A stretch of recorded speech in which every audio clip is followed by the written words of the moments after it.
Hi, I'm Steve Maich, editor of Canadian Business Magazine, and we're here at Outlook 2009 in Calgary. I'd like to introduce our first guest, Stewart Hall, an economist from HSBC Canada.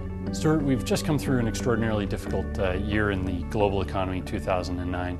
I wanted to get your sense of whether or not you have any optimism for where the economy is headed in 2010. Yeah, absolutely. In fact, I think it's quite remarkable that things have turned out as well as they have. I mean, we have to go back to the fall of 2008, and certainly with the implosion of financial markets, the massive dislocation in the market system in which we disseminate capital into the economic workings.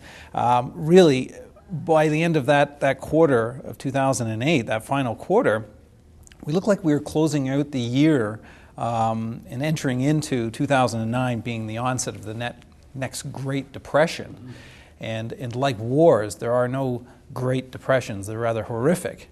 And instead what we ended up with was what in a sense looked like a rather conventional recession with an unconventional monetary and fiscal response. On that basis, certainly I think we have room for optimism given that the market condition has swung around a full 180 degrees. There's an enormous amount of deal flow going on in the marketplace. Capital is getting placed. Companies are able to raise funding.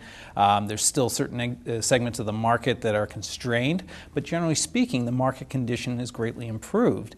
And taking the words of Ben Bernanke, who said there is no economic recovery until we get market recovery. And I think by any number of metrics, we have seen a remarkable recovery in the market condition.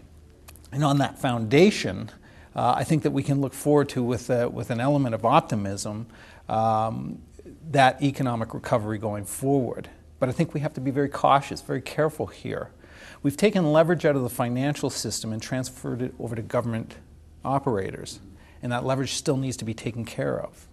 And so while we've in the past looked forward to V-shaped recoveries, instead I think we're going to get a more incremental recovery, akin to perhaps Canada's experience in the 1990s, whereby we had economic recession compounded by a government that found its fiscal responsibility, found its fiscal religion.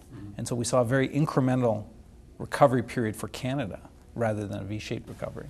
That touches on one of my other questions, which is how does government withdraw some of the stimulus that we've seen? Obviously, we've got historically low interest rates. Governments have injected a lot of capital into the economies. How do they withdraw that without running the risk of triggering another relapse? Well, that's just the thing. Everyone's on the same page.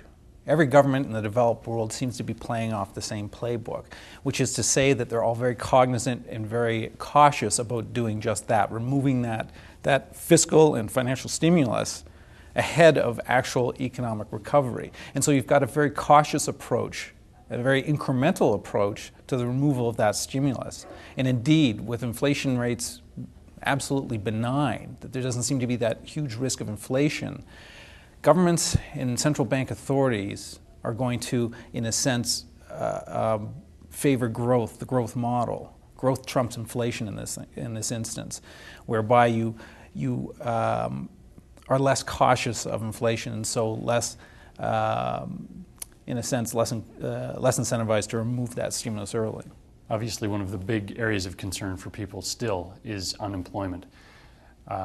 I wonder when you think that we'll begin to see the Canadian economy creating jobs again in a meaningful way. And that's going to be the uncomfortable part of this recovery scenario. It's going to be the jobless recovery, because you're going to still see unemployment rates begin to creep higher as we close out 2009 and go into 2010. You're still going to see unemployment rates begin to rise. And this is going to continue on for the next 6 to 9 months before you see the onset of growing external demand, albeit incremental, beginning to come into the Canadian economy. The reality is that the world overbuilt. In those years that preceded financial collapse, in and amongst that great bathtub of financial liquidity we were all bathing in, we overbuilt. Capacity in the global economic system has been overbuilt. And a lot of that capacity is gone forever. It's not coming back.